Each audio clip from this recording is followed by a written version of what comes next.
Democracy is a form of government in which the rulers are elected by the people. ठीक है, अब यहां पर क्या है कि ये सिंपल सी बात मैंने आपको बता दी, जो अभी स्टार्टिंग में भी बताया था कि एक फॉर्म ऑफ गवर्नमेंट होती है जिसमें रूलर्स का जो इलेक्शन होता है वो लोगों के द्वारा यहां पर होता है।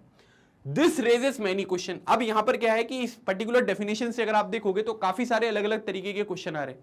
अब यहां पर ये बोला जा रहा है कि पहला क्वेश्चन यहां पर ये है कि भाई रूलर्स जो यहां पर शब्द यूज किया गया है, ये में इस पर्टिकुलर डेफिनेशन में रूलर्स कौन है, who are the rulers in this definition.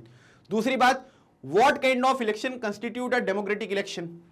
ठीक है, मतलब यहां पर ये बोला जा रहा है कि जो डेमोक्रेटिक इलेक्शन है वो यहां पर क्या है, मतलब इलेक्शन तो कहीं पर भी हो जाएंगे, है ना, लेकिन अगर आपसे कोई ये पूछे कि डेमोक्रेटिक इलेक्शन यहां पर क्या है, ठीक है, तो वो आप यहां पर देखोगे कि डेमोक्रेटिक इलेक्शन जो है वो किस तरीके से यहां पर काम करेंगे।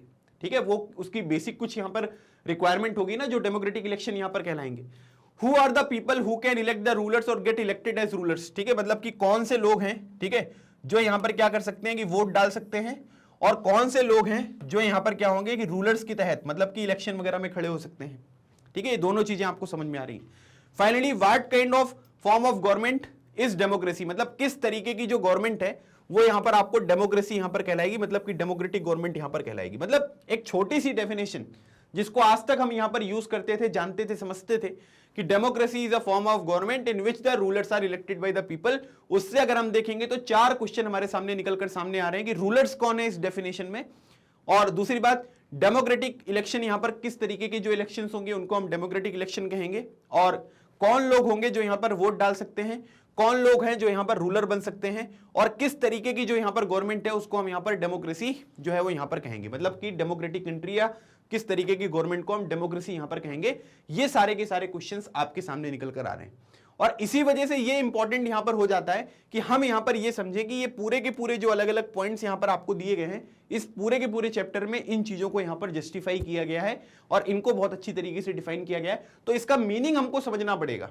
जब तक आप मीनिंग नहीं समझोगे, एक अच्छी डेफिनेशन जो यहां पर होती है वो डिराइव होती हुई आपको दिखाई नहीं देगी। तो मेरा काम यह है कि मैं जितने भी अलग अलग तरीके के क्वेश्चंस हैं इनको मैं आपको यहां पर समझाऊं। तो इसी सीरीज में पहला जो पॉइंट हम डिस्कस करेंगे, ये डिस्कस करेंगे major decisions by elected leaders. ठीक है, major decisions by elected leaders. अब इसमें यहां पर क्या क्या चीजें समझाई गई हैं कि पाकिस्तान, जिसकी राजधानी आपको इस्लामाबाद देखने को मिलेगी, ठीक है, general Pervez Musharraf led a military coup in October 1999। ठीक है, तो आप ये देख सकते हैं ये जनरल परवेज मुशर्रफ हैं, यहां के मिलिट्री जनरल थे, बाद में प्रेसिडेंट वगैरह भी बने, जो अभी मैं आपको बताऊंगा। तो इन्होंने क्या किया कि इन्होंने पाकिस्तान में जो है जनरल परवेज मुशर्रफ ने एक मिलिट्री कू किया, कब, अक्टूबर 1999 में। ठीक है, मतलब कि उस टाइम पर अगर आप देखेंगे तो 1999 वही साल है जिसमें हम यहां पर कारगिल वॉर यहां पर लड़ा था। ठीक है, और कारगिल वॉर लड़ने के बाद हमने पाकिस्तान को जो है वो धूल चटाई थी।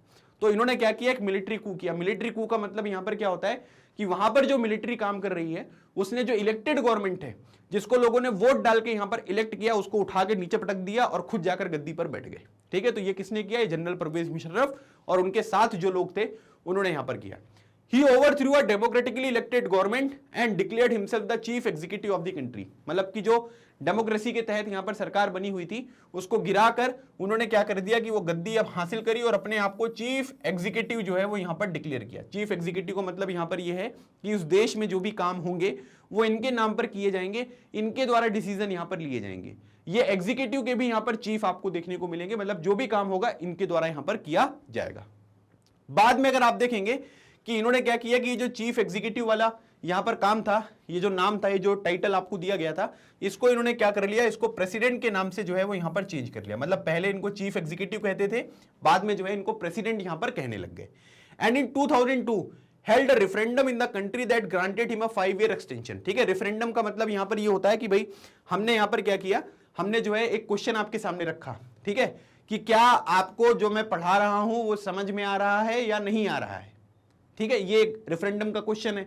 अब आपके पास केवल दो ऑप्शन है, या तो आप बोलोगे हाँ समझ में आ रहा है, या तो आप बोलोगे कि नहीं समझ में आ रहा है। समझ में आया आपको? तो ये क्या हो गया, रेफरेंडम हो गया। रेफरेंडम का मतलब ये वोटिंग है एक तरीके की। और इन्होंने क्या किया, इन्होंने ये पूछा कि भाई देखिए हम एक रेफरेंडम यहां पर करवा रहे हैं 2002 में, और हम ये चाहते हैं कि हमको 5 साल का एक्सटेंशन मिले, 5 साल जो हमारा कार्यकाल है वो यहां पर आगे बढ़े, तो क्या आप तैयार हैं? तो लोगों ने किया यस हम तैयार हैं, कुछ लोगों ने बोला नहीं हम तैयार नहीं हैं। तो इस वजह से क्या हुआ कि रेफरेंडम में इनकी जीत हुई, मतलब कि जो हां बोलने वाले लोग थे वो यहां पर आपको ज्यादा देखने को मिले, और जब ये ज्यादा देखने को मिले तो इस वजह से इनको क्या हुआ कि 5 साल जो है वो एक्सटेंशन यहां पर मिल गया कि भाई 5 साल जो है ये रूल और यहां पर कर सकते हैं। ठीक है, तो ये रेफरेंडम है, और रेफरेंडम से क्या बदलाव हुए ये आपको समझ में आ गया। पाकिस्तान की जो मीडिया है, मीडिया का मतलब डिजिटल मीडिया भी आप यहां पर कह सकते हैं, लिखने वाले लोग हो सकते हैं, न्यूज चैनल वगैरह हो सकते हैं, उनको हम मीडिया कहते हैं। Human rights organisation, human right organisation मतलब जो मानव अधिकार, यहां पर अलग अलग तरीके के आपको यहां पर ऑर्गेनाइजेशंस देखने को मिलेंगे जो मानव अधिकार की रक्षा करते हैं। ठीक है, तो ह्यूमन राइट जो ऑर्गेनाइजेशंस हैं, and democracy activist, democracy activist मतलब जो डेमोक्रेसी को सपोर्ट करते हैं कि भाई किसी भी देश में डेमोक्रेटिक गवर्नमेंट यहां पर होनी चाहिए, वो सारे के सारे जो लोग होते हैं जो इस फील्ड में काम करते हैं उनको हम डेमोक्रेसी यहां पर एक्टिविस्ट कहते हैं। Said that the referendum was based on the mall practices and fraud. तो इन्होंने यहां पर ये कह दिया, मीडिया भी कह रहा है, ह्यूमन राइट ऑर्गेनाइजेशन वाले लोग भी यहां पर कह रहे हैं, और जो डेमोक्रेसी यहां पर एक्टिविस्ट हैं वो ये कह रहे हैं कि ये जो रेफरेंडम था इसमें यहां पर माल प्रैक्टिस थी, और आपके साथ ही साथ यहां पर क्या है कि फ्रॉड किया गया, मतलब लोगों को जो है वो उल्लू बनाया गया। इन्होंने जो भी चीजें यहां पर करी थी ये गलत तरीके से करी थी। ये बात किसने बताई? ये बात इन सभी लोगों ने यहां पर जो है वो बताई। तो इसका मतलब ये हुआ कि परवेज जो मुशर्रफ साहब हैं इनके द्वारा जो यहां पर एक रेफरेंडम कराया गया, इसके ऊपर लोगों ने यहां पर क्वेश्चन कर दिया है ना कि ये चीज जो है इन्होंने जो करवाई है पाकिस्तान में ये गलत तरीके से कराई है, और अब वोट में इनको कुछ अलग मिला होगा और इन्होंने ये दिखा दिया कि हमको ज्यादा वोट यहां पर मिले थे। ठीक है, तो इस तरीके से यहां पर ये क्रिटिसिज्म आपको देखने को मिले। फिर क्या हुआ, अगस्त 2002 में he issued a legal framework order that amended the constitution of Pakistan. जैसे हमारे यहां पर क्या होता है कि कॉन्स्टिट्यूशनल यहां पर अमेंडमेंट बिल आपको देखने को मिलेगा, है ना, दोनों जो हमारे लोकसभा है राज्यसभा है उनके द्वारा एब्सोल्यूट मेजोरिटी के साथ 2/3 मेजोरिटी के साथ उसको पास होना चाहिए, फिर प्रेसिडेंट उनको साइन करेंगे, तब यहां पर जो है वो कॉन्स्टिट्यूशन में अमेंडमेंट किया जाएगा। लेकिन यहां पर ये सरकार जो है ना, परवेज मुशर्रफ, इन्होंने क्या कर दिया, अपने हिसाब से कर दिया। इन्होंने क्या कर दिया, लीगल फ्रेमवर्क ऑर्डर एक यहां पर जो है वो जारी किया, इशू किया, और इसमें इन्होंने क्या कर दिया कि जो कॉन्स्टिट्यूशन है पाकिस्तान का उसको यहां पर अमेंड कर दिया। ये फोटो में जो है वो आपको दिख रहे हैं, ये अभी के टाइम पीरियड पर पाकिस्तान के प्राइम मिनिस्टर हैं, इनका नाम है इमरान खान। ठीक है, ये वैसे तो जो है वो पेशेवर जो है वो क्रिकेटर आपको देखने को मिलेंगे, है ना, और पाकिस्तान के कैप्टन भी थे, लेकिन अब इन्होंने यहाँ पर अपना जो दल है वो यहाँ पर किसमें कर दिया, पॉलिटिक्स में ये सक्रिय रूप से एक्टिव हो गए हैं, और अभी के टाइम पीरियड पर ये पाकिस्तान के प्राइम मिनिस्टर हैं। ठीक है, According to this order, the president can dismiss the national and provincial assemblies। ठीक है, मतलब आप ये देखिए कि कितना खतरनाक ऑर्डर यहां पर ये दिया। प्रेसिडेंट ने यहां पर ये ऑर्डर दे दिया कि जो नेशनल असेंबली है, जैसे हमारे देश में नेशनल असेंबली क्या है भाई, लोकसभा, राज्यसभा जो संसद है, और यहां पर क्या है प्रोविंशियल असेंबलीज मतलब जो विधानसभा होती है ना, कई स्टेट में आपको विधान परिषद भी देखने को मिलेगी, जिसको हम यहां पर लेजिस्लेटिव यहां पर काउंसिल भी बोलते हैं। लेजिस्लेटिव असेंबली मतलब विधानसभा, विधानसभा आपको सब जगह पर देखने को मिलेगी, और 2 यूनियन टेरिटरी में भी है। ठीक है, एक तो दिल्ली में है, एक पुडुचेरी में है, और भविष्य में जो है आप यहां पर ये कह सकते हैं कि ये जो चीज होगी वो कहां पर देखने को मिलेगी, वो जम्मू एंड कश्मीर जो यूनियन टेरिटरी है वहां पर भी देखने को मिलेगी। लेकिन लेजिस्लेटिव काउंसिल जो है, जिसको हम विधान परिषद कहते हैं, वो सभी जगह पर नहीं है। तो इसका आंसर आपको कमेंट सेक्शन में देना है कि भारत के वो कौन से राज्य हैं जहां पर आपको लेजिस्लेटिव काउंसिल देखने को मिलती है। तो इन्होंने क्या कर दिया कि जो नेशनल मतलब कि राष्ट्रीय स्तर पर जो असेंबली है, और यहां पर जो प्रोविंशियल असेंबलीज है, प्रेसिडेंट के पास पूरी पावर यहां पर आ गई कि ये क्या कर सकते हैं कि उसको डिसमिस कर सकते हैं। अब ये समझो कि प्रेसिडेंट अपने आप को इतना पावरफुल कर रहा है कि वो संसद को और विधानसभा को किसी भी राज्य की या हमारे देश की जो है वो यहां पर उसको क्या करेगा, कैंसिल करेगा। तो ये कितना बड़ा खतरनाक काम लग रहा है, लेकिन पाकिस्तान वालों ने ये चीज भी यहां पर कर दी।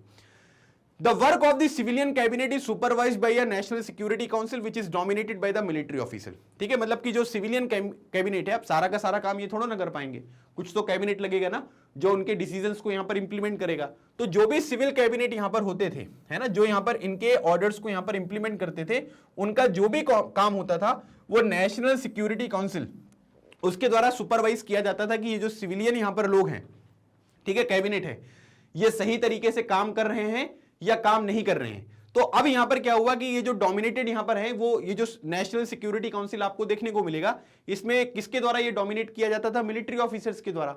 सो मिलिट्री रूल यहां पर चल रहा है, तो यहां पर जो भी काम कर रहे हैं लोग उसको सुपरवाइज करने की जिम्मेदारी भी मिलिट्री ऑफिसर्स को यहां पर दे दी गई कि भाई सही तरीके से काम हो रहा है या नहीं हो रहा है। After passing this law, elections were held to the national and provincial assemblies. फिर उसके बाद जब यहां पर क्या हुआ कि ये कानून यहां पर बन गया, ठीक है, जब ये कानून यहां पर बना तो आप ये कह सकते हैं कि इलेक्शंस वर जो है वो यहां पर हुए नेशनल और जो भी प्रोविंशियल असेंबलीज वगैरह होती हैं, जब इनको लगा कि यार हाँ हमारा कंट्रोल जो है वो यहां पर हो गया है और अब अगर यहां पर इलेक्शन करवाया जाएगा तो हम यहां पर इलेक्शन को आसानी से यहां पर जीत सकते हैं, उस टाइम पीरियड पर जो है वो इन्होंने नेशनल लेवल पर और जो प्रोविंशियल असेंबलीज है, प्रोविंशियल असेंबलीज का मतलब ये हुआ कि स्टेट लेवल पर, तो इन्होंने यहां पर इलेक्शंस वगैरह जो हैं वो यहां पर हेल्ड करवाए, मतलब इलेक्शंस वगैरह आपको यहां पर होते हुए दिखाई दिए। तो ये हमने पाकिस्तान का एक इंपॉर्टेंट जो यहां पर एक्शन था, है ना, एक केस स्टडी है आपकी, है ना, क्योंकि इससे यहां पर क्या करेंगे कि जो डेमोक्रेसी है उसको आपको समझाया जाएगा कि डेमोक्रेसी जो है वो किस तरीके से यहां पर आगे बढ़ी और किस तरीके से कौन कौन से प्रोविजंस हैं जो आपको यहां पर देखने को मिले। आई होप यहां तक का जो डिस्कशन था वो आपको अच्छी तरीके से समझ में आया होगा। तो अब आपको यहां पर ये लग रहा होगा कि सर मतलब यहां पर क्या है कि इलेक्शंस वगैरह हो रहे हैं, नेशनल लेवल पर भी हो रहे हैं, स्टेट लेवल पर भी हो रहे हैं, तो अब तो कोई दिक्कत ही नहीं होनी चाहिए, तब तो लोगों का यहां पर रूल यहां पर आपको देखने को मिलेगा। लेकिन इस केस में जो है ऐसा कुछ नहीं है ना।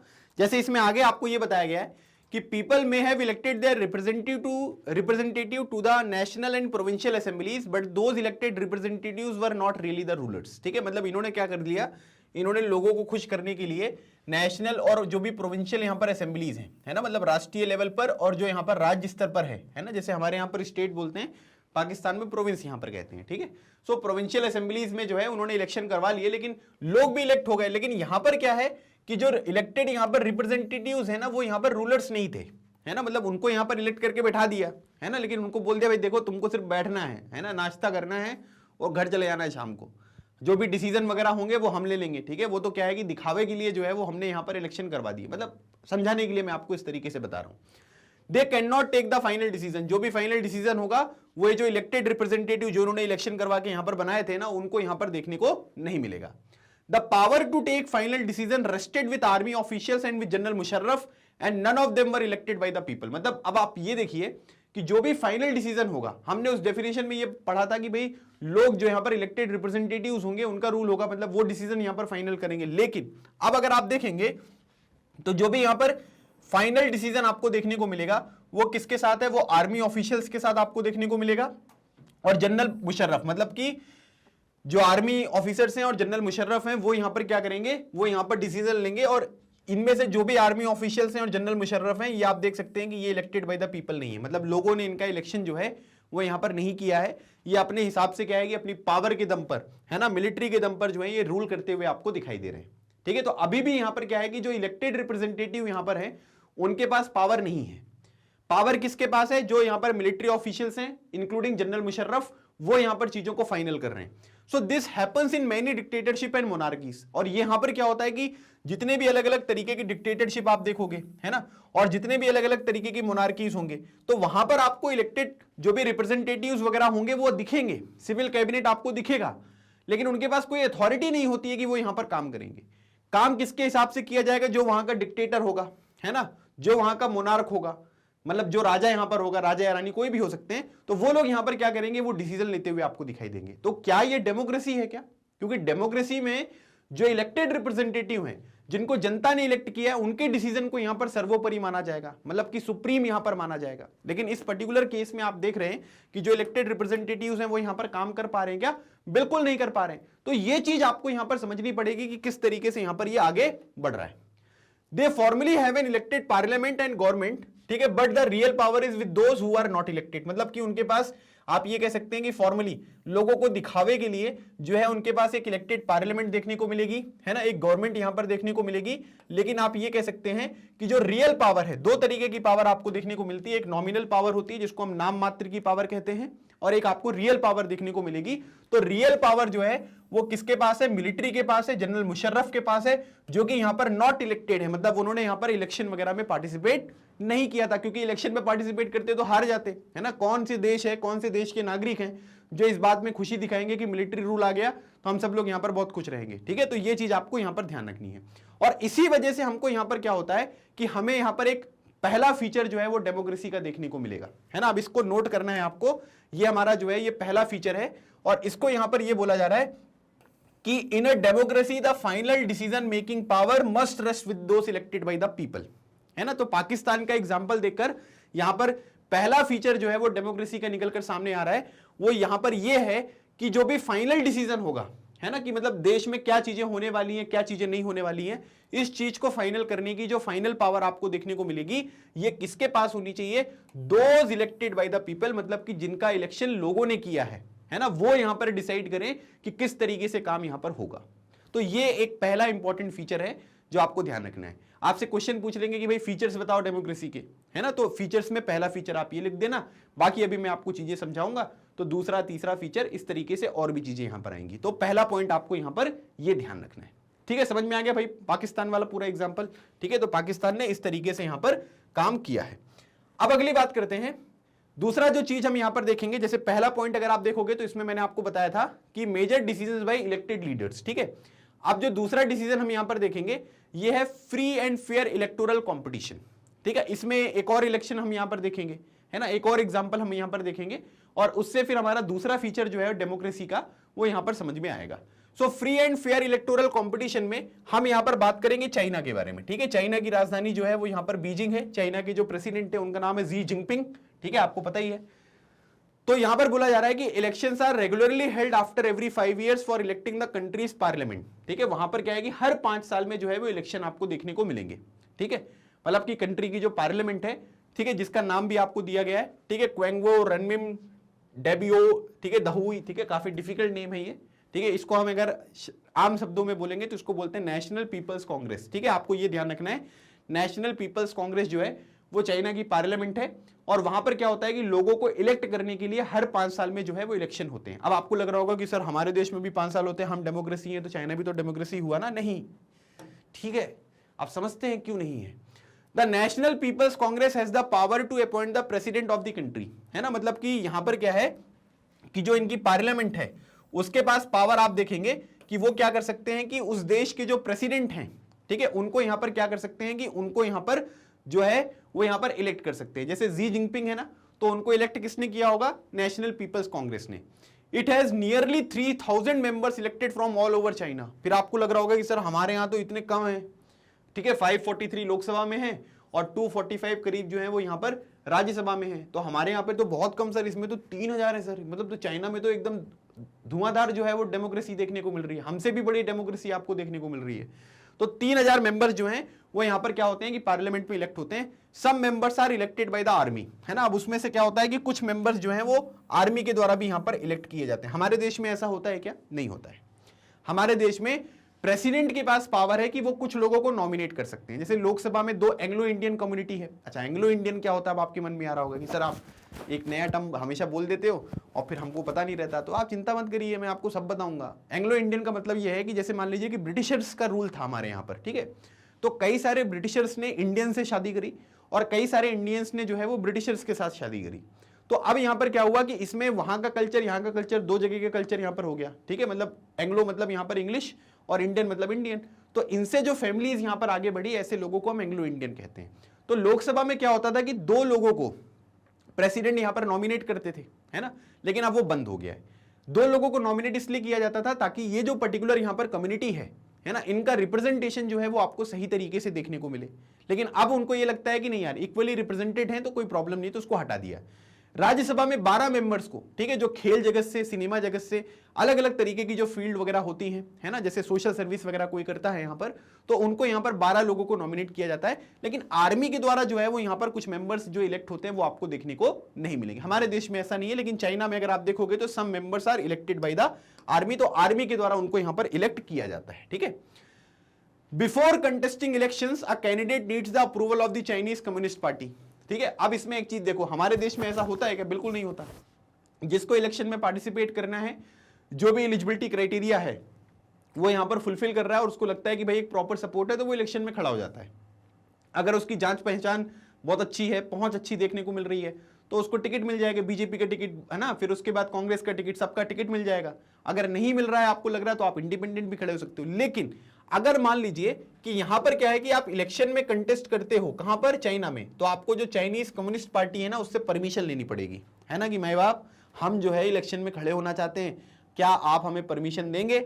तो फिर वो आपको परमिशन देंगे तो आप इलेक्शन में खड़े हो पाओगे, अगर नहीं देंगे तो आप नहीं खड़े हो सकते हो, ठीक है। तो हमारे देश में ऐसा होता है क्या? बिल्कुल नहीं होता। Only those who are members of the Chinese Communist Party or 8 smaller parties allied to it were allowed to contest election held in 2002-3, है ना, मतलब इसमें एक एग्जांपल दिया गया है कि 2003, 2 और 3 में जो है वो इलेक्शन यहां पर हुए थे। उस टाइम पीरियड पर क्या होता है कि कम्युनिस्ट पार्टी जो वहां की मेन पार्टी है और उसके साथ जुड़ी हुई 8 स्मॉलर पार्टीज हैं, उनको ही यहां पर केवल अलाउ किया गया था कि आप लोग इलेक्शन में पार्टिसिपेट कर सकते हो। हमारे यहां पर तो क्या है कि रोज नई पार्टी बनती है, ठीक है, सब लोगों को अलाउ कर देते हैं कि ठीक है भाई आप इलेक्शन में पार्टिसिपेट यहां पर कर सकते हैं, कोई दिक्कत नहीं है। लेकिन चाइना में क्या है, कम्युनिस्ट पार्टी और उनसे जुड़े हुए जो यहां पर छोटी छोटी पार्टीज आपको देखने को मिलती है, केवल उन्हीं के मेंबर्स को यहां पर अलाउ किया जाता है कि आप इलेक्शन में कर सकते हैं। ये 2002-3 का एग्जाम्पल आपको दिया गया। अब ये अच्छी बात है क्या? बिल्कुल अच्छी बात नहीं है। The government is always formed by the communist party. अब एक बात यहां पर ये ध्यान रखना है कि जो भी गवर्नमेंट का फॉर्मेशन यहां पर होगा चाइना में, वो हमेशा क्या होगा, कम्युनिस्ट पार्टी का होगा। क्योंकि और कोई पार्टी दिख रही है क्या आपको? जैसे हमारे यहां पर तो क्या है, हमारे यहां पर बीजेपी भी है, कांग्रेस भी है, आम आदमी पार्टी भी है, समाजवादी पार्टी भी है, बहुजन समाज पार्टी भी है, तृणमूल कांग्रेस भी है, डीएमके भी है, एआईडीएमके भी है, तेलुगु देशम पार्टी भी है ना। मतलब इतनी पार्टी होंगी कि पता ही नहीं होगा आपको। फिर छोटी छोटी रीजनल पार्टीज आपको देखने को मिलेंगी जो उस पर्टिकुलर स्टेट में आपको काम करती हुई दिखाई देती। यहां पर केवल communist party, single party rule. आपको अच्छा लगे तो ठीक, नहीं लगे तो ठीक, लीडर जो होगा वो हमारी कम्युनिस्ट पार्टी से ही निकलकर सामने आएगा। तो यहां पर जो भी सरकार बनी है वो हमेशा किसकी बनी है? वो कम्युनिस्ट पार्टी की जो सरकार है वो आपको यहां पर देखने को मिलेगी। जब इसको इंडिपेंडेंस यहां पर मिली 1930 में, सिंस इट्स इंडिपेंडेंस इन 1930। अब मैं यहां पर ना आपको जो है ये मैंने चाइना वाला एग्जांपल जो है वो खत्म किया है, ठीक है, चाइना वाला एग्जांपल खत्म हो गया।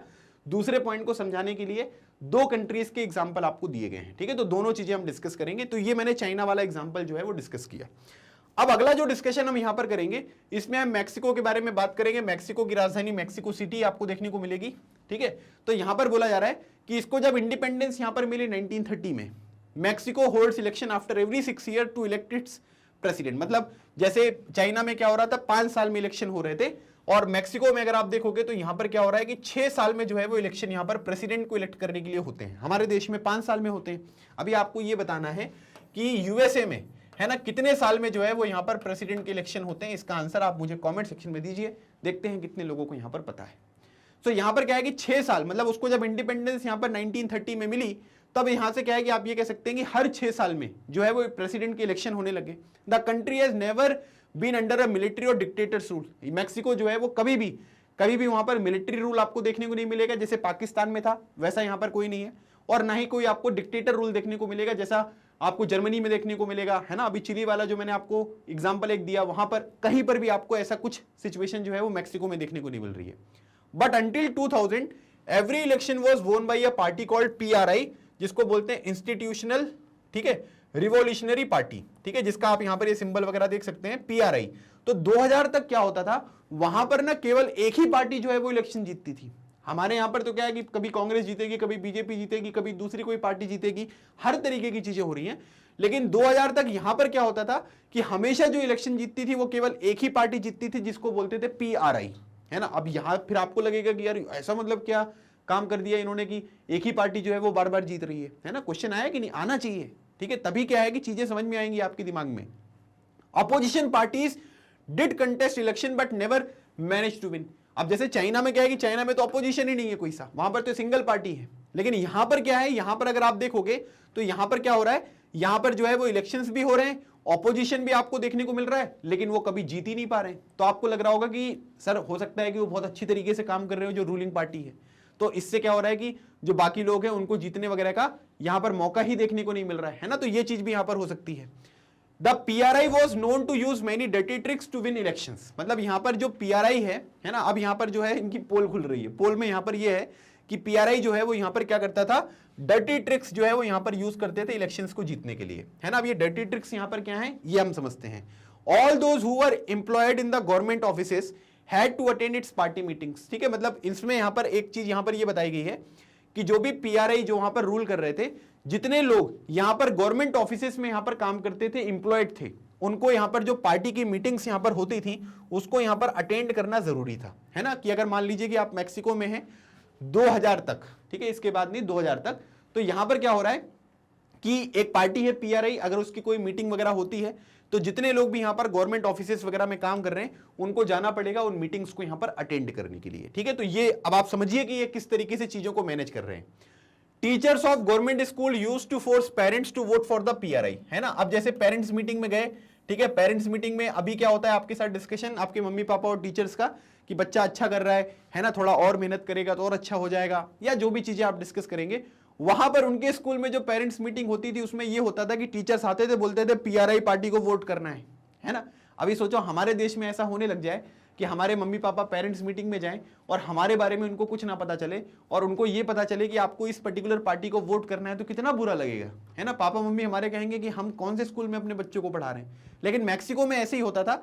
वहां पर अगर आप देखोगे तो टीचर्स जो भी गवर्नमेंट स्कूल के होते थे उनके ऊपर क्या होता था कि उनको जो है वो यहाँ पर पेरेंट्स को बोलना पड़ता था कि आपको जो वोटिंग करनी है वो किसको करनी है, वो पीआरआई को ही वोटिंग यहाँ पर करनी है।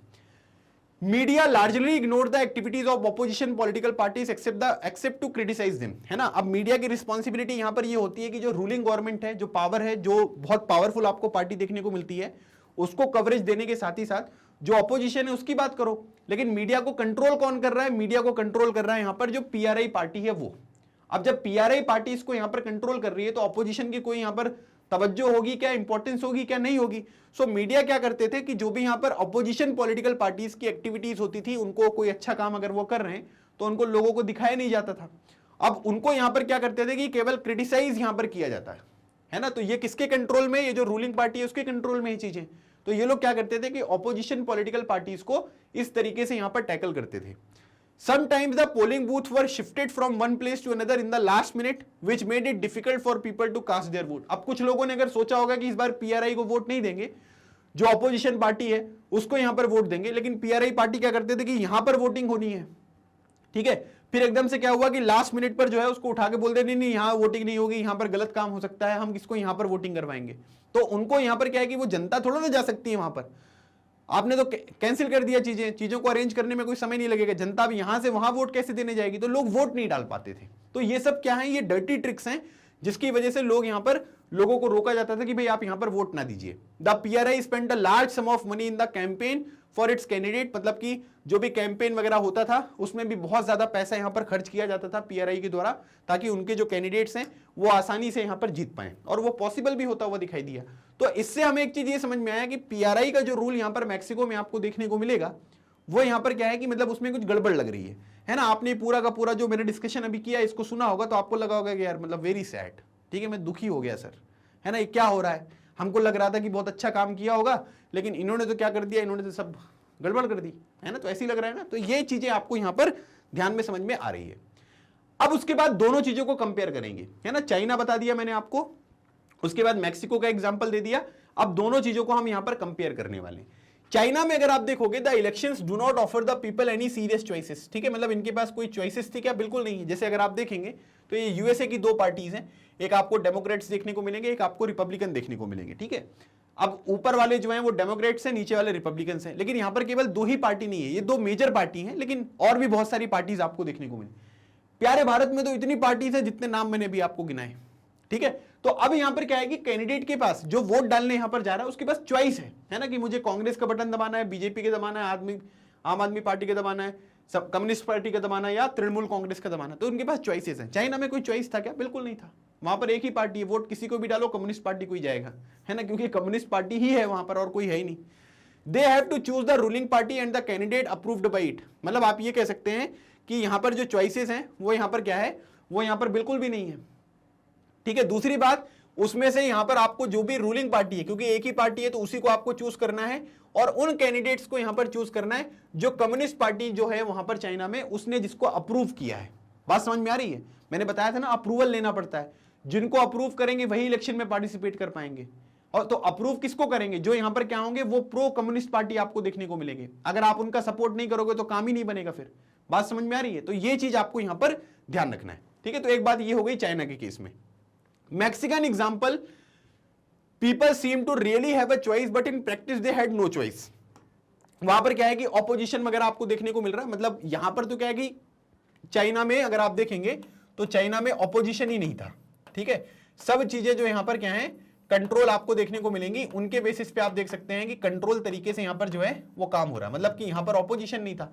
लेकिन मैक्सिको में अगर आप देखोगे तो वहां पर ऑपोजिशन तो था, है ना, लेकिन ग्राउंड रियलिटी यहां पर यह थी कि ऑपोजिशन जो है वो यहां पर कुछ था ही नहीं, है ना। क्यों? क्योंकि लोग यहां पर क्या करते थे, उनके बारे में जानते नहीं थे, वोटिंग वगैरह के टाइम पर भी चीजें जो है वो यहाँ पर शिफ्ट की जाती थी, तो काफी सारी दिक्कत जो है वो यहाँ पर होने लग गई।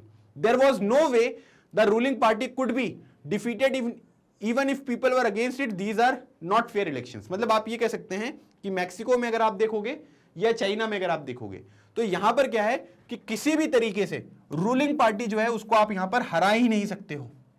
अगर लोग यहां पर क्या है कि उसके अगेंस्ट में भी हैं तो आप ये कह सकते हैं तब भी आप उनको नहीं हरा सकते हो, है ना। चाइना में तो कोई ऑप्शन ही नहीं है, मैक्सिको में ऑप्शन है, लेकिन आपको क्या है कि अगर लगेगा कि यहां पर हमारा कैंडिडेट हार सकता है तो वहां पर वोटिंग ही नहीं करवाएंगे, लोग वोट ही नहीं डाल पाएंगे।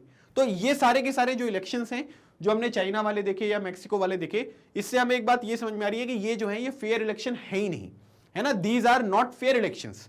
सो a democracy must be based on a free and fair election where those currently in power have a fair chance of losing. ठीक है, मतलब आप ये कह सकते हैं कि डेमोक्रेसी में यहां पर क्या है कि फ्री एंड फेयर इलेक्शन होने चाहिए, लोगों के पास चॉइसेस यहां पर होनी चाहिए, और जो लोग अभी यहां पर पावर में हैं ऐसा नहीं होना चाहिए कि वो लोग यहां पर जीतते ही जाएंगे, अच्छा काम करो बुरा काम करो जीतते ही जाएंगे।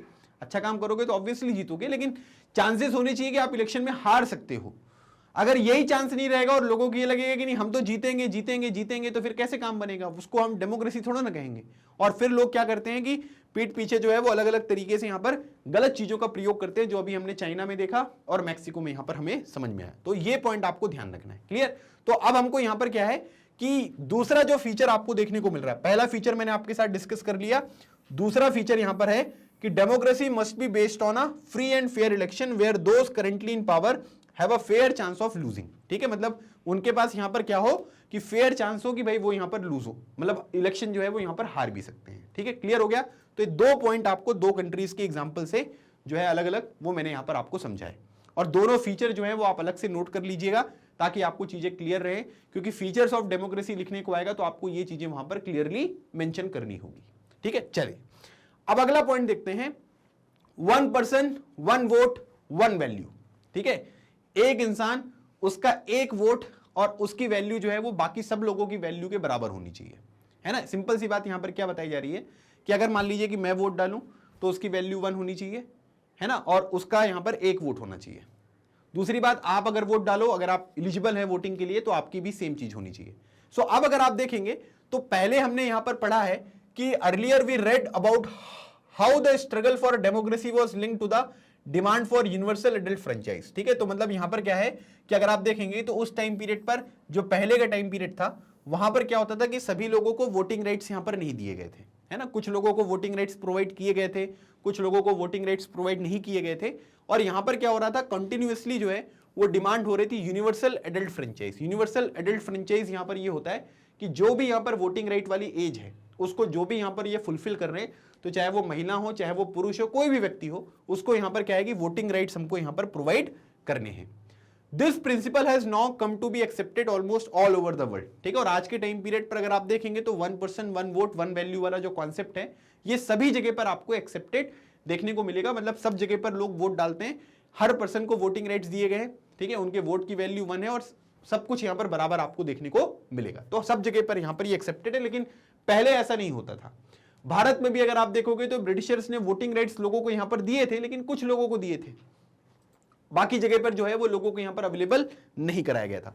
लेकिन भारत की सबसे खूबसूरत बात यहां पर यह है कि भारत का जब से कॉन्स्टिट्यूशन यहां पर बना है 26 जनवरी 1950 को, जब हमने यहां पर क्या किया था, अपने कॉन्स्टिट्यूशन को फुली यहां पर इफेक्टिव किया था, उस दिन से अगर आप देखेंगे तो हर एक व्यक्ति को जो यहां पर उस पर्टिकुलर टाइम पीरियड पर जो भी वोटिंग एज यहां पर डिसाइड करी गई थी वो यहां पर क्या है कि वो अगर आप देखोगे तो वो यहां पर अलाउ किया गया था। जैसे अगर आप देखेंगे तो पहले जो वोटिंग एज थी वो यहां पर 21 ईयर्स थी, है ना। उसके बाद अगर आप देखेंगे तो इसको 18 यहां पर कर दिया गया। ठीक है, किसके टाइम पर किया गया था ये देखेंगे तो राजीव गांधी जी के टाइम पीरियड पर किया गया था। हमारे देश में 61st कॉन्स्टिट्यूशनल अमेंडमेंट एक्ट, ठीक है, 1989, ठीक है, ये आपको देखने को मिलेगा। ठीक है, जिसके बेसिस पे यहां पर क्या हुआ था कि जो वोटिंग एज है वो यहां पर कम कर दी गई थी। ठीक है, पहले 21 साल वाले लोग वोट डालते थे, लेकिन अब 18 साल वाले जो है वो आपको वोट डालते हुए दिखाई देते हैं। ठीक है, तो ये चीज आपको ध्यान रखना है। अंटिल 2015, अब हम यहां पर एक एग्जाम्पल देखेंगे, है ना। एग्जाम्पल जैसे हर एक पॉइंट को जो समझा रहा है यहां पर बुक में, वो यहां पर आपको एक कंट्री का एग्जाम्पल दिया गया है, उसके बेसिस पे जो है वो चीजें बताई जा रही हैं। तो बोला जा रहा है कि until 2015 in Saudi Arabia women did not have the right to vote. मतलब सऊदी अरेबिया की कैपिटल अगर हम देखेंगे तो सऊदी अरेबिया की जो कैपिटल है उसको बोलते हैं रियाद। ठीक है, रियाद इसकी कैपिटल है। और यहां पर ये बोला जा रहा है कि महिलाओं को जो है वो वोटिंग राइट्स यहां पर नहीं दिए गए थे, ठीक है, 2015 तक। भाई साहब समझ रहे हो आप, 2015 तक महिलाओं को जो है वो वोटिंग राइट्स यहां पर नहीं दिए गए थे, मतलब वो लोग वोट नहीं डाल सकते थे। Estonia has made it's citizenship rule in such a way that people belonging to Russian minority find it difficult to get the right to vote। ठीक है, अब यहां पर क्या है कि एस्टोनिया की बात यहां पर की जा रही है। सो एस्टोनिया में यहां पर यह बोला गया है कि उन्होंने अपना जो सिटीजनशिप यहां पर रूल्स थे, ठीक है, जो नागरिकता वाले यहां पर आपको यहां पर कानून वगैरह देखने को मिलेंगे, उन्होंने इस तरीके से इसको यहां पर बनाया था कि जो लोग यहां पर रशियन माइनॉरिटी हैं, है ना, मतलब रशियन ओरिजिन के आपको देखने को मिलेंगे, जिनकी पॉपुलेशन यहां पर क्या है कि थोड़ा सा एस्टोनिया में आपको कम देखने को मिलेगी।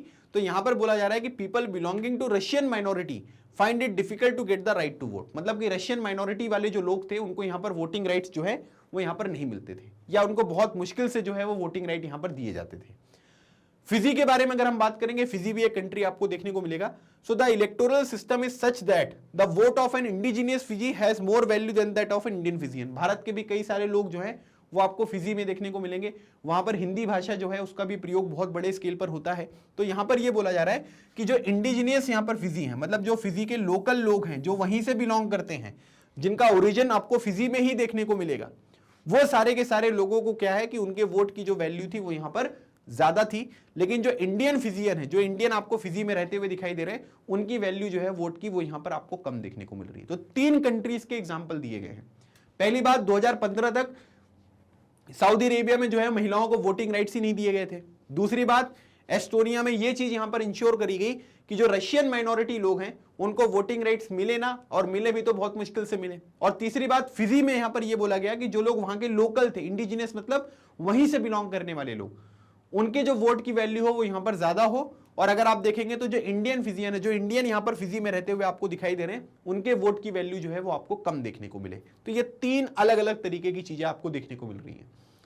आज के टाइम पीरियड पर जब भी हम इस सेशन को यहां पर देख रहे हैं, तब आप देखेंगे तो ऐसा अब ज्यादातर कंट्रीज में आपको देखने को नहीं मिलेगा। मतलब आप ये कह सकते हैं कि ऑलमोस्ट सभी कंट्रीज में जो है वो 1 वोट 1 वैल्यू वाला कॉन्सेप्ट आपको देखने को मिल रहा है, लेकिन पहले ऐसा यहां पर नहीं था। ये 3 एग्जांपल से आपको समझ में आ रहा है। Democracy is based on a fundamental principle of political equality, है ना, मतलब कि यहां पर क्या है कि राजनीतिक समानता जो है वो आपको यहां पर देना है। राजनीतिक समानता का मतलब ये होता है कि भाई अगर आप यहां पर डिफरेंशिएट करने लग जाओगे कि यार जाति धर्म के आधार पर कि इस धर्म के हो, इस जाति के हो, तो आपके वोट की वैल्यू ज्यादा होगी, वोट की वैल्यू कम होगी, तो ये तो बिल्कुल गड़बड़ हो जाएगा। पॉलिटिकल इक्वेलिटी जो है वो आपको देखने को ही नहीं मिलेगी, है ना। लोग यहां पर क्या है कि मोटिवेट ही नहीं रहेंगे कि हमको वोटिंग करना है, हमें वोट डालना है ना। आप खुद सोच के देखो कि अगर आपकी वैल्यू जो है वो 1/4 कर देंगे, है ना, कि आपके वोट की वैल्यू 1/4 है, तो आप वोट डालने जाओगे क्या? बिल्कुल नहीं जाओगे, है ना, कि भाई हम 1/4 हैं, हमारे जैसे 4 लोग जाएंगे और एक पार्टी को वोट करेंगे तो उस पार्टी को 1 वोट मिलेगा, है ना, और एक कोई दूसरा इंसान चला जाएगा तो वो 1 ही वोट डालेगा तो उसको 1 मिल जाएगा। तो ऐसा तो बिल्कुल गलत है। तो पॉलिटिकल इक्वेलिटी, जो राजनीतिक समानता है, वो बहुत जरूरी है, उसके ऊपर यहां पर फोकस करना चाहिए। That give us the third feature of democracy. और इससे यहां पर क्या हो रहा है कि थर्ड फीचर जो है वो आपको डेमोक्रेसी का देखने को मिल रहा है। तो इसको अब आपको नोट करना पड़ेगा। In a democracy each adult citizen मतलब यहां पर आप ये कह सकते हैं कि हर देश में अलग अलग वोटिंग राइट्स वाली जो एज है वो आपको देखने को मिल सकती है। So in a democracy each adult citizen must have 1 vote and each vote must have 1 value, है ना। सबके पास यहां पर क्या है कि वोटिंग राइट्स होनी चाहिए और उनके वोट की जो वैल्यू है वो यहां पर क्या होनी चाहिए, बराबर होनी चाहिए, है ना। दूसरे जो लोग हैं उनके साथ वाले, उनमें किसी भी तरीके का कोई डिस्क्रिमिनेशन नहीं होना चाहिए। सबके वोट की वैल्यू जो है वो बराबर अगर आपको देखने को मिलेगी, तभी हम यहां पर ये कह सकते हैं कि वहां पर ये वाला जो फीचर था हमारा, ठीक है, जिसमें 1 पर्सन 1 वोट 1 वैल्यू वाला कॉन्सेप्ट है, ये आपको यहां पर सही होता हुआ दिखाई देगा। ठीक है, समझ में आ गया सब कुछ? तो आई होप जितना अभी तक मैंने आपके साथ डिस्कशन यहां पर किया है, ये सारी चीजें यहां पर क्लियर हो गई होंगी। लेकिन अगर आपको लगता है कि कुछ यहां पर गड़बड़ हो गई है ना, कुछ आपको समझ में नहीं आया, तो आप मुझे जो है वो कमेंट सेक्शन में बताते रहिएगा, ठीक है, ताकि आपको मैं चीजें जो है वो अच्छी तरीके से यहां पर एक्सप्लेन करूं। अब अगला फीचर यहां पर देखते हैं डेमोक्रेसी का, उसको भी हम यहां पर एग्जांपल के माध्यम से जो है वो यहां पर समझेंगे। ठीक है, तो यहां पर बोला जा रहा है rule of law and respect for rights. ठीक है, rule of law and respect for rights के बारे में बात हो रही है। तो इसमें यहां पर हम इस फीचर को समझते हैं एक एग्जाम्पल के माध्यम से। पहली बात देखो, बताई जा रही है जिम्बाब्वे के बारे में बात की जा रही है। ठीक है, जिम्बाब्वे आपने देखा होगा, ये क्रिकेट वगैरह भी ये टीम खेलती है। जिम्बाब्वे की जो कैपिटल है वो हरारे आपको देखने को मिलेगी। So Zimbabwe attained independence from white minority rule in 1980, है ना, मतलब ब्रिटिशर्स का जो रूल यहां पर था तो उससे जिम्बाब्वे को जो इंडिपेंडेंस यहां पर मिली, आजादी मिली, वो कब मिली? वो मिली 1980 में, ठीक है, 1980 में जो है वो आजादी यहां पर मिली। उसके बाद अगर आप देखेंगे कि since then the country has been ruled by the ZANUPF, ठीक है, ये इनकी पॉलिटिकल पार्टी का नाम है। सो ZANUPF जो है वो अगर आप देखेंगे तो ये पॉलिटिकल पार्टी है। तो इसके द्वारा यहां पर क्या किया गया? इसके द्वारा जो है वो यहां पर रूल किया गया। The party that led the freedom struggle, मतलब कि इस पार्टी के द्वारा जो है वो यहां पर जो जिम्बाब्वे को यहां पर आजादी मिली थी, है ना, उसमें इस पार्टी का काफी रूल था। और इस वजह से यहां पर आप ये कह सकते हैं कि उनके द्वारा, ठीक है, जब से इनको इंडिपेंडेंस मिली थी 1980 में, तब से इस पार्टी का रूल आपको देखने को मिलेगा। तो इसका फुल फॉर्म जानने की कोई आवश्यकता ही नहीं है ना, इसको बस आप इस तरीके से याद रखिएगा। और एमसीक्यू फॉर्मेट में ये ध्यान रखना कि जिम्बाब्वे को जो इंडिपेंडेंस मिली थी वो 1980 में मिली। Its leader Robert Mugabe ruled the country since independence, ठीक है, ये है रॉबर्ट मुगाबे। तो आप इनको देख सकते हैं कि 1980 में जब जिम्बाब्वे को यहां पर इंडिपेंडेंस मिली, तब से अगर आप देखोगे तो रॉबर्ट मुगाबे जो है वो यहां के लीडर आपको देखने को मिलेंगे, मतलब कंट्री को इस तरीके से यहां पर रूल किया गया। Elections were held regularly and always वोन बाय ZANUPF, ठीक है, मतलब जो पॉलिटिकल पार्टी यहां पर रूल कर रही थी, तो इलेक्शंस वगैरह यहां पर होते रहते थे। और इलेक्शंस जब यहां पर हो रहे थे तो हर बार यहां पर क्या है कि ZANUPF जो है उनके द्वारा ही यहां पर इलेक्शन को जीता जा रहा था। President Mugabe was popular but also use unfair practices in elections, ठीक है, मतलब पॉपुलर तो थे क्योंकि फ्रीडम स्ट्रगल में इन्होंने पार्टिसिपेट किया था, इनकी पार्टी ने पार्टिसिपेट किया था, तो पॉपुलैरिटी ऑब्वियसली होगी। लेकिन फिर भी यहां पर क्या है कि इनको क्या है कि एक बार किसी को जब कुर्सी मिल जाती है ना, तो फिर वो कुर्सी छोड़ना नहीं चाहता, है ना, वो ये सोचता है कि चाहे हमको कुछ भी करना हो, ठीक है, मतलब कई तरीके से, चाहे हम सही तरीके से जीतें चाहे गलत तरीके से जीतें, बस हमारी जीत होनी चाहिए, ये बात को इंश्योर करो। तो ये तो पॉपुलर थे, लेकिन साथ साथ में अगर आप देखोगे तो अनफेयर प्रैक्टिसेस का मतलब ये है कि जो फेयर नहीं है ना, जो गलत है, जो नहीं करनी चाहिए, उस तरीके के काम जो है वो रॉबर्ट मुगाबे के द्वारा यहां पर इनकी पॉलिटिकल पार्टी के द्वारा यहां पर किए जाते थे। जैसे जैसे यहां पर साल बीतते गए, समय बीतता गया, his government change the constitution several times, मतलब कि संविधान में परिवर्तन हो गया भाई साहब, ठीक है, कॉन्स्टिट्यूशन जो है उसमें यहां पर आप देखेंगे तो यहां पर क्या है कि वो चेंजेस आपको देखने को मिले, और एक दो बार नहीं, आप ये कह सकते हैं कि सेवरल टाइम्स। और इसका पर्पस यहां पर क्या था कि जो प्रेसिडेंट है उसकी पावर को यहां पर इंक्रीज किया जाए और इसको यहां पर लेस अकाउंटेबल बनाया जाए, है ना। अब इसमें दो तीन चीजें आपको समझनी पड़ेंगी। पहली बात, कॉन्स्टिट्यूशन में चेंजेस यहां पर हो रहे हैं, एक दो बार नहीं, सेवरल टाइम्स यहां पर चेंज किए जा रहे हैं। उसका पर्पस क्या है कि प्रेसिडेंट पावरफुल बने, साथ ही साथ वो लेस अकाउंटेबल बने। अब आपको ये लगेगा कि सर अकाउंटेबल क्या है ना। अब जैसे मान लीजिए कि इसको बहुत ही आसान शब्दों में मैं आपसे बताता हूं, ठीक है।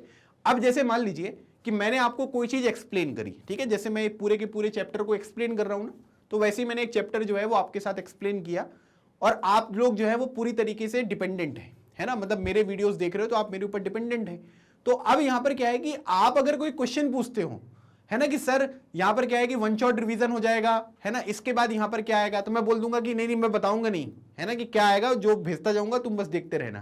तो ये क्या होगा, ये अकाउंटेबिलिटी कम होगी ना मेरी, मैं अकाउंटेबल नहीं हूं। लेकिन मैं आपको बता रहा हूं कि वन शॉट रिवीजन आएगा, इसके बाद फिर आपके पास जो भी आपके एनसीईआरटी सॉल्यूशन वीडियोस होते हैं, मोस्ट इंपॉर्टेंट क्वेश्चंस होते हैं, फ्रीक्वेंटली आस्क्ड क्वेश्चंस होते हैं, फिर एमसीक्यू सीरीज होती है, सब चीजें अगर आपको प्रोवाइड की जाएंगी, दैट मींस अकाउंटेबिलिटी मैं अपनी दिखा रहा हूं। तो यहां पर क्या होगा, यहां पर ये बोला जा रहा है कि make him less accountable. Less accountable का मतलब यहां पर ये हुआ कि इनको क्या है कि लोग सवाल पूछें तो इनको जवाब देने का मन है तो मन करे तो जवाब दे, नहीं देना है तो मन ना करे तो जवाब ना दें, तो अकाउंटेबिलिटी नहीं होगी कि आप इनसे सवाल पूछने लग जाओगे। तो इस तरीके के लिए यहां पर क्या किए गए, कॉन्स्टिट्यूशन में परिवर्तन किए गए, इनको पावरफुल भी बनाया गया, और इनको आप ये कह सकते हैं कि इनकी जो अकाउंटेबिलिटी है उसको भी यहां पर कम किया गया। Opposition party workers were harassed and their meeting disrupted, मतलब कि यहां पर जो भी इनके अगेंस्ट में यहां पर ऑपोजिशन पार्टीज देखने को मिलती थी, उनके वर्कर्स को यहां पर हरासमेंट जो है वो यहां पर देखने को मिल रहा है, ठीक है, मतलब उनको परेशान किया जाता था, और उनकी जो भी यहां पर मीटिंग्स वगैरह होती थी उसको भी यहां पर डिसरप्ट कर देंगे कि मीटिंग वगैरह नहीं कर सकते हो आप, ठीक है, जेल में बंद कर दिया, या कुछ भी जो भी अलग अलग तरीके की चीजें हैं वो यहां पर इनके द्वारा की जाने लग गई, ठीक है। बाकी ये जिम्बाब्वे का फ्लैग आपको देखने को मिलेगा। Public protest and demonstration against the government were declared illegal, है ना, मतलब कि इन्होंने ये भी बोल दिया कि भाई जो यहाँ पर ये ZANUPF जो यहाँ पर पॉलिटिकल पार्टी है, ठीक है, इसके अगेंस्ट, है ना, आप ये कह सकते हैं कि जो प्रोटेस्ट होती है, पब्लिक प्रोटेस्ट, है ना, या कोई धरना वगैरह आप दे रहे हैं, डिमॉन्स्ट्रेशन वगैरह कर रहे हैं, ये सब चीजें इलीगल है। और इलीगल अगर आप चीजों को करोगे तो लोग पकड़ कर आपको जेल में बंद कर देंगे, ठीक है, क्योंकि अगर वो लीगल होता तो ठीक है, लेकिन उसको इलीगल यहां पर डिक्लेयर कर दिया है। और अगर आप इस तरीके की कोई एक्टिविटी करते हुए दिखाई दे रहे हो तो आपके अगेंस्ट स्ट्रिक्ट जो यहां पर एक्शंस होंगे वो लेते हुए देखने को मिलेंगे। ठीक है, तो ये बात बताई गई। There was a law that limited the right to criticise the president. ठीक है, मतलब आप ये कह सकते हैं कि इन्होंने क्या कर दिया कि एक कानून बना दिया कि आप प्रेसिडेंट को क्रिटिसाइज नहीं कर सकते हो, या उसके ऊपर लिमिट लगा दी कि भाई बस इतना बोल सकते हैं, इससे ज्यादा बोलोगे तो खैर नहीं। इन्होंने ये भी कर दिया कि प्रेसिडेंट जो है उसको आप यहां पर क्रिटिसाइज जो है वो एक लिमिट के बाद यहां पर नहीं कर सकते हैं। जो भी टेलीविजन है, radio were controlled by the government and gave only the ruling parties version. ठीक है, मतलब रेडियो के ऊपर, टेलीविजन के ऊपर जो मीडिया यहां पर है उसको पूरी तरीके से जो रूलिंग पार्टी है उसने यहां पर क्या कर दिया, उसने यहां पर कंट्रोल कर दिया उसको, है ना, कि भाई सरकार के कंट्रोल में है, तो किसी भी पर्टिकुलर मुद्दे के ऊपर कोई भी यहां पर चीजें होंगी जो सरकार का यहां पर स्टैंड होगा, जो रूलिंग पार्टी का यहां पर वर्जन होगा, केवल वही चीजें टेलीविजन पर दिखाई जाएंगी, वही चीजें रेडियो पर सुनाई जाएंगी। अभी ये अच्छा हो रहा है क्या? नहीं हो रहा है। मजा कब आती है? मजा तब आती है जब आप रूलिंग पार्टी का वर्जन भी सुनो, ऑपोजिशन का वर्जन भी सुनो, दोनों चीजों को जब आप समझोगे, जानोगे, टेलीविजन पर उन चीजों को दिखाया जाएगा, तब आप ये कह सकते हैं कि सही मायने में वो कंट्री जो है वो डेमोक्रेटिक है। अगर सरकार अपने हिसाब से चीजों को कंट्रोल करेगी तो फिर किस तरीके से काम होगा? बात समझ में आ रही है? तो इसीलिए इस पॉइंट को आपको यहां पर समझना है कि रॉबर्ट मुगाबे की जो यहां पर पॉलिटिकल पार्टी है वो वहां पर क्या कर रही थी कि ऑपोजिशन को, पब्लिक प्रोटेस्ट को, फिर उसके बाद आप ये कह सकते हैं कि जो क्रिटिसिज्म यहां पर प्रेसिडेंट का होगा, टेलीविजन, रेडियो या मीडिया आप यहां पर कह सकते हैं, उन सब चीजों को कंट्रोल कर रही है ताकि उनकी पार्टी जो है वो इलेक्शन यहां पर ना हारे। तो ये सब क्या है? ये अनफेयर प्रैक्टिसेस हैं। ऐसा थोड़ा ना होता है। जब भी यहां पर पॉलिटिकल कंपटीशन की हम बात करते हैं तो उसमें जो रूलिंग पार्टी है, ऑपोजिशन पार्टी है, मीडिया है, टेलीविजन है, प्रोटेस्ट है, लोग हैं, ये सब कुछ इंपॉर्टेंट है। लेकिन जिम्बाब्वे के केस में अगर आप देखोगे तो ये चीजें यहां पर नहीं हो रही हैं। There were independent newspapers, but the government harassed those journalists who went against it। ठीक है, मतलब कुछ यहाँ पर क्या थे कि इंडिपेंडेंट यहाँ पर न्यूज़पेपर देखने को मिलेंगे, ठीक है, जो सरकार की बात यहाँ पर नहीं करते थे। ठीक है, वो लोग यहाँ पर क्या है कि अपने हिसाब से चीजों को लिखते थे और यहाँ पर जो है वो पब्लिक करते थे। लेकिन यहाँ पर क्या था कि ऐसे जो जर्नलिस्ट यहाँ पर होते थे उनको हरासमेंट की जाती थी उनकी, है ना, उनको हरास किया जाता था, है ना, कि तुम्हारी हिम्मत कैसे हुई ऐसा लिखने की। तो ये लिख सकते हैं कि जो लोग उनके अगेंस्ट में यहाँ पर जाकर बातें लिखते थे उनकी हरासमेंट यहाँ पर हो रही है। The government ignored some court judgment that went against it and pressurized judges। ठीक है, मतलब यहां पर क्या है कि अब तो जुडिशरी के ऊपर भी इन्होंने यहां पर कंट्रोल करना स्टार्ट कर दिया। ठीक है, मतलब जो सरकार है उसने जो यहां पर कुछ कोर्ट वगैरह के जजमेंट्स थे उसको इग्नोर किया। ठीक है, और जिन भी जजेस वगैरह ने यहां पर क्या किया था इस तरीके से, है ना, इनके अगेंस्ट में, याद रखिएगा, सरकार जो है ना उसके अगेंस्ट में जो निर्णय यहां पर जजेस ने यहां पर दिए थे उनके ऊपर प्रेशर डाला गया कि भाई आपने ये कैसे कर दिया, है ना, सब लोग खुशी के साथ यहां पर अपना जीवन जी रहे हैं, तो यहां पर क्या है कि आप ये कैसे काम कर सकते हो।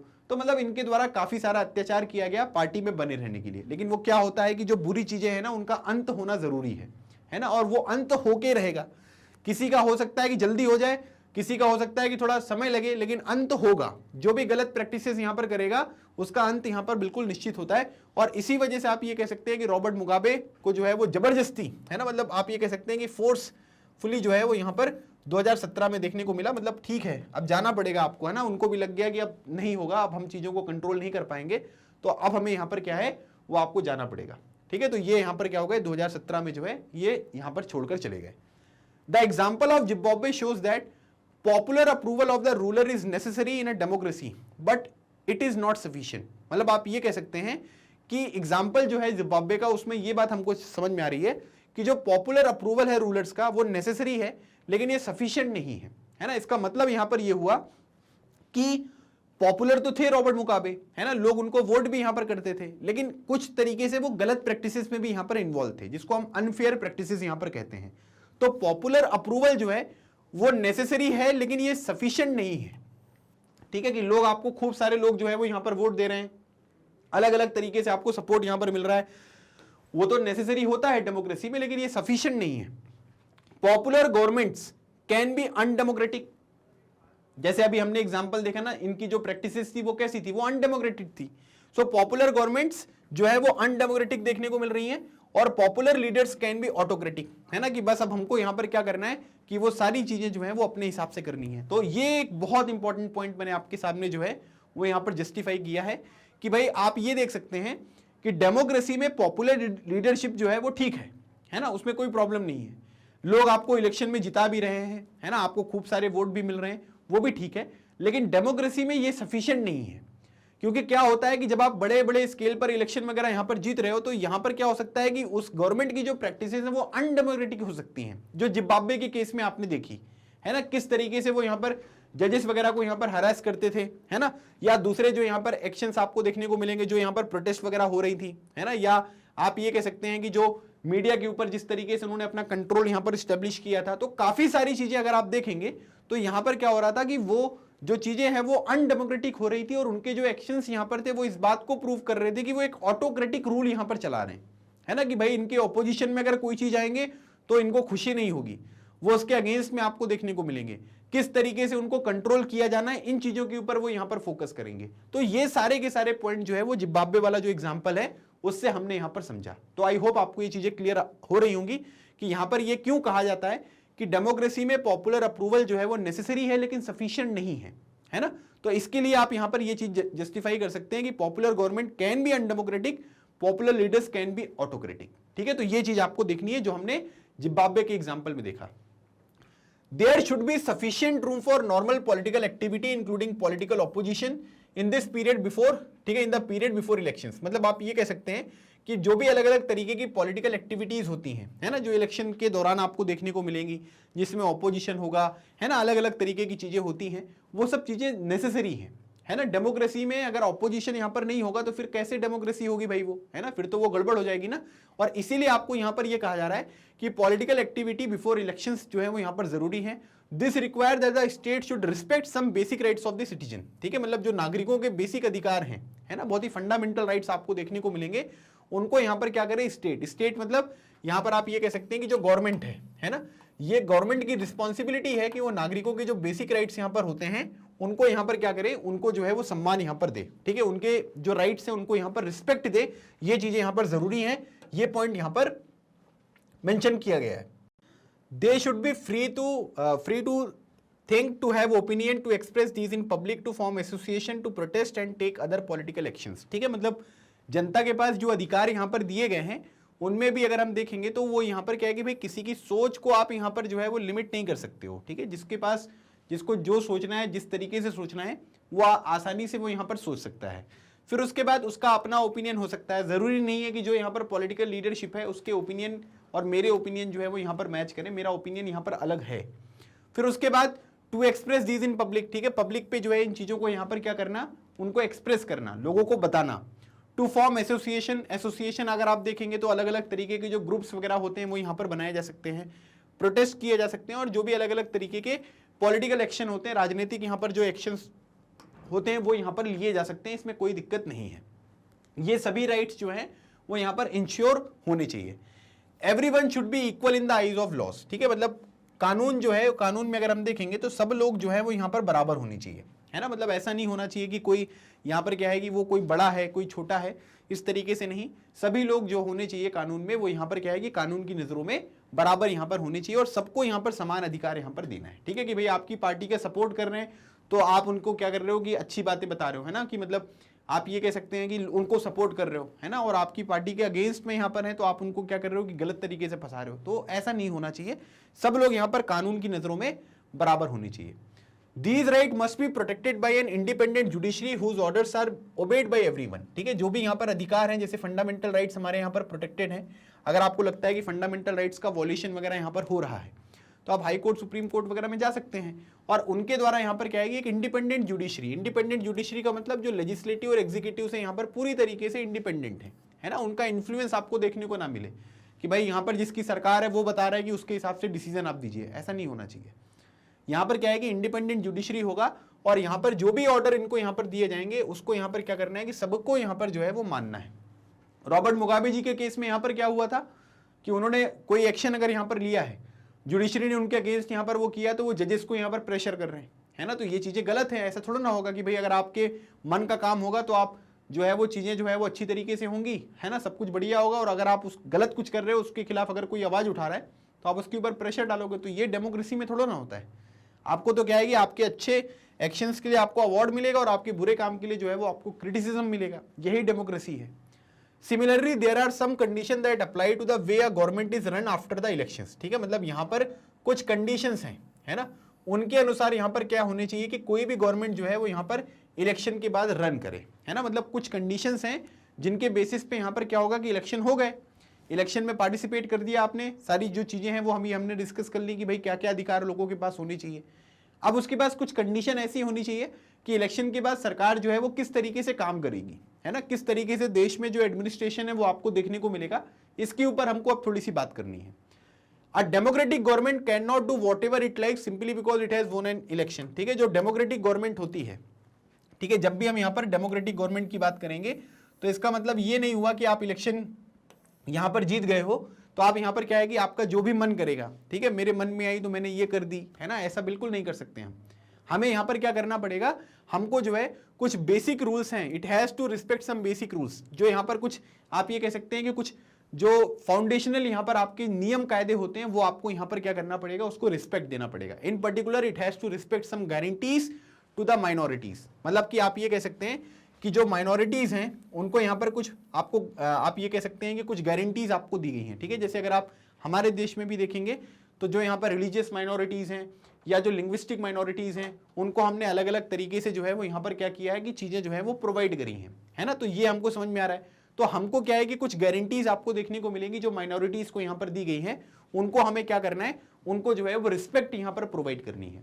तो जो भी डेमोक्रेटिक गवर्नमेंट होगी उसको भी इन चीजों का यहां पर ध्यान रखना पड़ेगा, है ना, तभी यहां पर क्या है कि हम उस पर्टिकुलर गवर्नमेंट को जो है वो डेमोक्रेटिक गवर्नमेंट यहां पर कह सकते हैं, ठीक है। तो समझ में आया आप सभी को।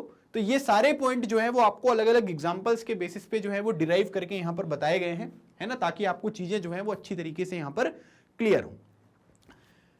Every major decision has to go through a series of consultation. Consultation मतलब इस तरीके से आप बातचीत करेंगे, मीटिंग वगैरह होगी, सब लोग अपना अपना पॉइंट देंगे, कुछ अच्छी बातें होंगी, कुछ बुरी बातें होंगी, है ना, उनको किस तरीके से टैकल करना है, किस तरीके से जो भी डिसीजन है उनको फाइनल करना है, तो वो कंसल्टेशन यहां पर होगा। तो डेमोक्रेटिक गवर्नमेंट में जो भी मेजर डिसीजंस यहां पर होते हैं वो ऐसा नहीं कि मैं यहां पर प्रधानमंत्री हूं तो मैं अपने हिसाब से डिसीजन यहां पर ले लूंगा, या मैं प्रेसिडेंट हूं तो मैं अपने हिसाब से डिसीजन ले लूंगा, है ना, क्योंकि देश की बात है और देश की बात यहां पर ये है तो जो दूसरी पॉलिटिकल लीडरशिप आपको देखने को मिलेगी उनके साथ हमें चीजें जो है वो कंसल्ट करनी पड़ेगी, तभी एक अच्छा डिसीजन निकल कर आएगा।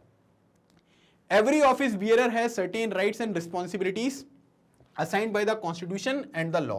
मतलब कि जो लोग भी अलग अलग तरीके के ऑफिस में यहां पर काम कर रहे हैं उनके कुछ आप ये देख सकते हैं कि कुछ उनके अधिकार हैं, कुछ उनकी रिस्पॉन्सिबिलिटीज हैं, है ना। अब जैसे मुझे यहां पर क्या किया कि मुझे कोई ऑर्गेनाइजेशन आपने यहां पर हेड करने के लिए दे दिया, ठीक है, या आप किसी ऑर्गेनाइजेशन के हेड बन गए जहां पर आपको इस तरीके की जो मीटिंग्स हैं उसमें आपको पार्टिसिपेट करना है, लेकिन आपको बुलाया नहीं जा रहा है। तो इसका मतलब यह है कि जो अधिकार आपको दिए गए थे, जो रिस्पॉन्सिबिलिटीज आपको दी गई थी, जो असाइन करी गई थी, किसके द्वारा, जो किसी भी देश का संविधान होता है या जो अलग अलग तरीके के कानून के द्वारा यहां पर बनाए जाते हैं, उनके बेसिस पे आपको वो चीजें मिली थी, लेकिन वो चीजें आपको यहां पर इंजॉय करने को मिली नहीं रही है ना। तो ये तो क्या हुआ, ये तो गलत हो गया ना, कि भाई आपका फिर उस पर्टिकुलर कुर्सी पर बैठने का क्या मतलब हुआ जब आपकी जो राइट्स हैं, रिस्पॉन्सिबिलिटीज हैं, उनको फुलफिल करने का आपको मौका नहीं दिया जा रहा है।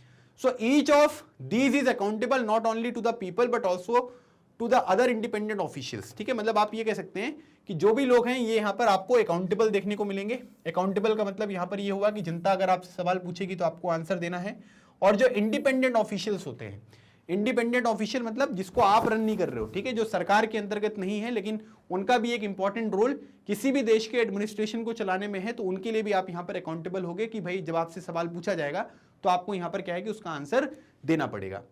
Both of these aspect give us the fourth and final feature of democracy, है ना। और आप इसी से यहां पर ये देख सकते हैं कि जो चौथा और फाइनल यहां पर आपको फीचर देखने को मिलेगा डेमोक्रेसी का, वो यहां पर क्या है कि democratic government rules with in limits set by the constitution, law and citizens rights. ठीक है, मतलब आप ये कह सकते हैं कि democratic government rules with in limits set bye constitution, law and citizens right. मतलब कि सिंपल सी बात यहां पर यह है कि जो भी यहां पर डेमोक्रेटिक गवर्नमेंट हैं, ठीक है, उनके जो भी यहां पर नियम कायदे आपको देखने को मिलेंगे, जिस तरीके से भी वो काम करेंगे, तो उनकी जो लिमिट्स हैं वो यहां पर कॉन्स्टिट्यूशनल लॉ या सिटीजन राइट्स के द्वारा यहां पर आपको सेट होती हुई दिखाई देती है। मतलब इन चीजों के भीतर रहते हुए सरकार को यहां पर काम करना है ना, ना तो इससे कम करना है ना इससे ज्यादा करना है। एक प्रॉपर बैलेंस बनाकर जो कानून में लिखा गया है, संविधान में लिखा गया है, और जो लोगों के राइट्स हैं वो यहां पर आपको इंश्योर करने हैं। तो इस तरीके से ये चार फीचर्स जो हैं अलग अलग तरीके के एग्जाम्पल के बेसिस पे यहां पर आपको आपकी बुक में समझाया गया